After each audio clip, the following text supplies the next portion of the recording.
Shalom, selamat pagi jemaat Tuhan.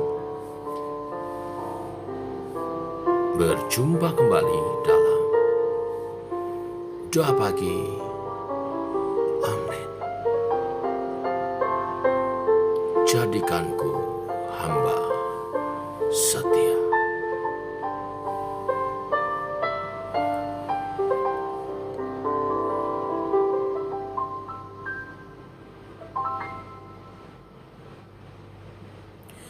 Basuh aku di dalam darah-Mu, anak domba.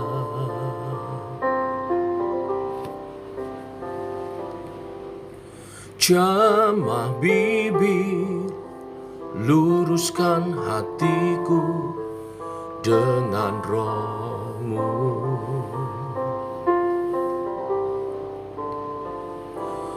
Ku rindu kemuliaan Tuhan, lebih dari segala harta. Jadikan ku hamba berkenan kepadamu.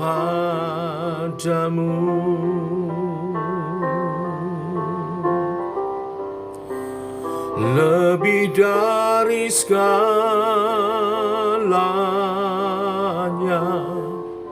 ku ingin Kau Tuhan. Emas, perak, dan permata tiada artinya. Ku ingin lebih dekat, bersekutu denganmu. Jadikan ku hamba setia kepadamu.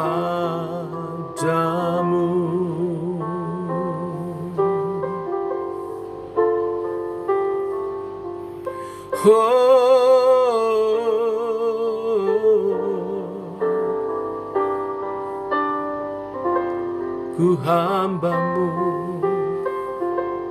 biar hidupku berkenan setia.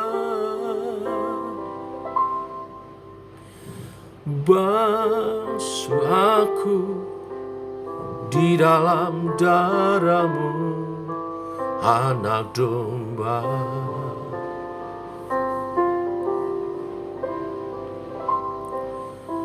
Jamah bibir, luruskan hatiku dengan Roh-Mu.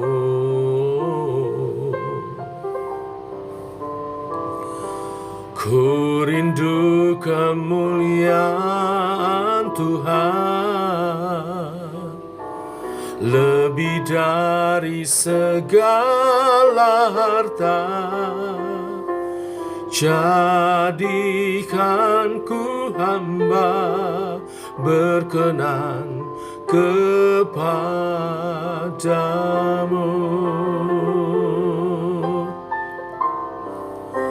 Lebih dari segalanya,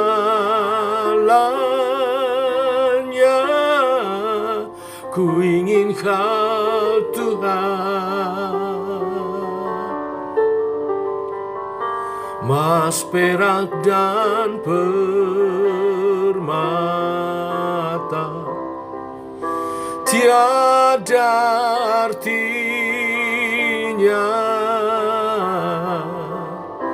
Ku ingin lebih dekat, bersekutu denganmu. Jadikan ku hamba setia kepadamu.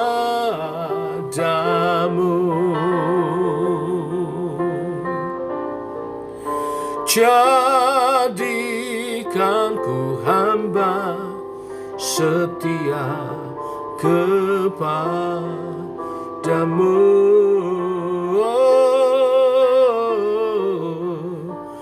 Jadikan ku hamba setia kepadamu.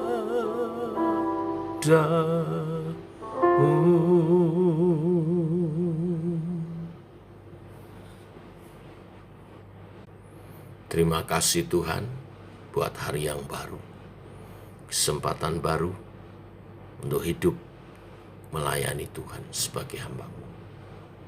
Setiap kami yang pagi ini bangun dan mencari wajah-Mu, kebenaran firman-Mu adalah hamba-hamba-Mu. Kami mau hidup mengabdi kepada Tuhan dan kebenarannya. Teguhkan oleh kebenaran firman yang sebentar kami renungkan, untuk kami menjadi hamba yang setia. Dalam nama Tuhan Yesus. Amin. Bapak Ibu, kita lanjutkan renungan firman pagi hari ini, Yeremia 40, ayat 1-6. Demikian firman-Nya. Firman yang datang daripada Tuhan kepada Yeremia, sesudah ia dilepaskan dari Rama oleh Nebukadnezar, kepala pasukan pengawal, yang telah menyuruh untuk mengambilnya terbelenggu pada tangannya di tengah-tengah semua orang buangan dari Yerusalem dan Yehuda yang hendak diangkut ke dalam pembuangan ke Babel. Kepala pasukan pengawal itu telah mengambil Yeremia dan berkata kepadanya, Tuhan Allahmu telah mengancamkan malapetaka ini atas tempat ini, dan ia telah melaksanakannya. Tuhan telah melakukan apa yang diancamkannya, oleh karena kamu telah berdosa kepada Tuhan dan tidak mendengarkan suaranya, sehingga terjadilah hal ini kepada kamu. Maka sekarang lihatlah, aku melepaskan engkau hari ini dari belenggu yang ada pada tanganmu itu. Jika engkau suka untuk ikut pergi dengan aku ke Babel, marilah, aku akan memperhatikan engkau. Tetapi jika engkau tidak suka untuk ikut pergi dengan aku ke Babel, janganlah pergi. Lihat, seluruh negeri ini terbuka untuk engkau. Engkau boleh pergi kemana saja engkau pandang baik dan benar. Engkau boleh kembali kepada Gedalia bin Ahikam bin Shafan yang telah diangkat oleh Raja Babel atas kota-kota Yehuda. Dan tinggallah bersama-sama dia di tengah-tengah rakyat, atau kemana saja engkau pandang benar, pergilah ke situ. Lalu kepala pasukan pengawal itu memberikan kepadanya bekal makanan dan suatu hadiah. Kemudian melepaskan dia pergi. Jadi pergilah Yeremia kepada Gedalia bin Ahikam di Mizpah dan diam bersama-sama dengan dia di tengah-tengah rakyat yang masih tinggal di negeri itu. Sampai di sini pembacaan firman Tuhan. Sesuai perintah Raja Nebukadnezar, Raja Babel, kepada panglimanya Nebuzaradan, kepala pasukan, agar memperhatikan Yeremia, melepaskannya dari penjara dan belenggu, dan juga memberi kebebasan kepada Yeremia untuk memilih jalan hidupnya. Memberi perintah semacam itu, pastilah Nebuzaradan, panglima raja, berpikir bahwa Yeremia adalah orang yang penting baginya. Maka Nebuzaradan pun menawari Yeremia untuk ikut pergi ke Babel, tentu bukan sebagai tawanan, tetapi sebagai orang penting, tamu raja. Dengan pergi ke Babel, pastinya Yeremia akan mendapatkan kehidupan yang nyaman. Tetapi kita melihat dari perikop yang kita baca, Yeremia lebih memilih tetap tinggal di Yerusalem bersama orang-orang yang tersisa, yang miskin, yang tak berdaya di bawah pimpinan Gedalia. Ternyata Yeremia memilih untuk tinggal bersama rakyat yang menderita. Mungkin kita berkata bahwa Yeremia bodoh, tidak menggunakan kesempatan. Dia bisa mendapatkan kenikmatan, perhatian, bahkan kekayaan sebagai tamunya raja. Selama ini nubuat yang dia sampaikan mendukung kekuasaan Babel, bukan? Itu pasti akan menyukakan raja. Lagian mengapa harus memilih hidup tidak nyaman bersama penguasa baru di tengah puing-puing kota yang terdiri dari penduduk-penduduk miskin dan lemah yang tersisa saja? Dan apakah salahnya jika Yeremia memilih untuk pergi ke Babel? Bukankah kehancuran Yehuda adalah kehendak Allah dan digenapi? Mengapa Yeremia memilih untuk tetap tinggal bersama rakyat yang menderita? Jawabannya ada di Yeremia 1 ayat 10. Masih ingat di pasal 1 ayat 10?